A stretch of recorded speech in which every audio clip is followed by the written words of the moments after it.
چی بگم موندم از کجاش بگم. خوشگله، شیرینه، عقل خوش، رفتاراش. چی بگم موندم از کجاش بگم.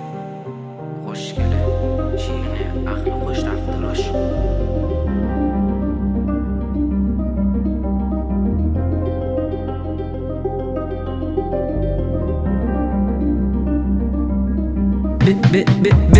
ببین چه لباسی پوشیده، ببین چه استایلی زده، فقط نگاه از ناخون و پشت موهاش.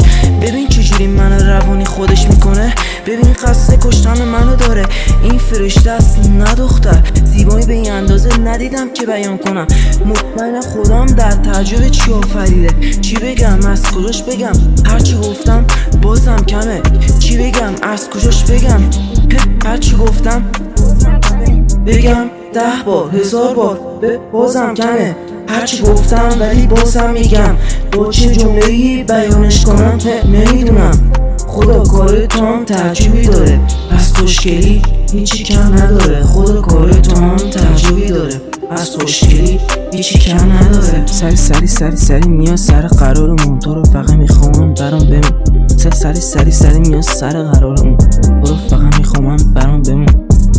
انقدر خوشگل که کور میشی، با یه نگاش دیوونه میشی. راه میره شرم عکس میکنه، قلبا وای میسن نفس کن میزنه. با لبخنداش همه رو نیش میزنه. موهای طلایی قد بلند داره، هر کی نگاه کرده دلشو جا گذاشته رفته. همه رو انقدر خوشگل که کور میشی، با یه نگاش دیوونه میشی. راه میره شرم عکس میکنه، قلبا وای میسن نفس کن میزنه.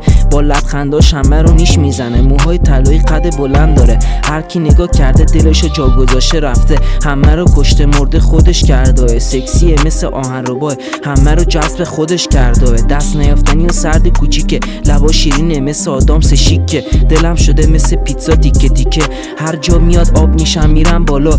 نودش میدرخشه مثل نور طلا. زیبایی صده، اخلاق رفتار هزار، هر قدمش امضا داره، هر نگاهش اعتبار. فقط نگاه از ناخون پشت موهاش، ببین چجوری منو روانی خودش میکنه. ببین قصد کشتن منو داره، این فرشته است نه دختر.